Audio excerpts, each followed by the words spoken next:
Hello guys, আজকে আমি যাব জাফলংয়ে।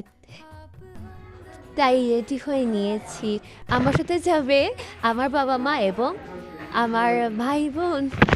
যদি খিদে পায় তাই আর কি বাসে বসে খাবার জন্য এটা নিয়ে নিলাম।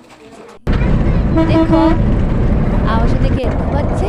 আমরা বাসে উঠে গেলাম জাফলংয়ে যাবার জন্য। দেখো বাইরের অবস্থা কিন্তু খুব সুন্দর ছিল।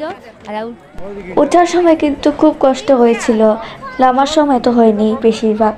দেখো ইন্ডিয়ার বর্ডার দেখা যাচ্ছে। দেখো এখানে বাণিজ্য মেলা বসে গেছে। আমার তো কিছু কেনার ইচ্ছা করছে না, আমার ভাই আছে এখানে আর কি। টুনা চড়তে গেলে টাকা দেওয়া লাগবে। এখানে রাজা বসে বসেছে, এখানে ওকে উঠিয়ে দিছে। এখানে আমরা ফান্টা খাবো, ফান্টা ফান্টা। আমার মুখের অবস্থা করণীয়।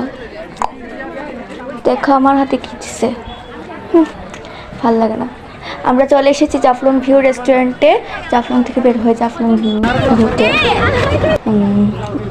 বাসের জন্য ওয়েট করার পর ভিড়ভাবে বাসে উঠলাম। এবারও ছাড়ছিল না। আমরা সবার ফার্স্টে বসেছিলাম। দেখো আমি কোথায় বসেছি, ও আমার সাথে বসেছে ঋষি। দেখো বাইরের অবস্থা কিন্তু খুব খারাপ। এবার তো দেখা যাচ্ছে,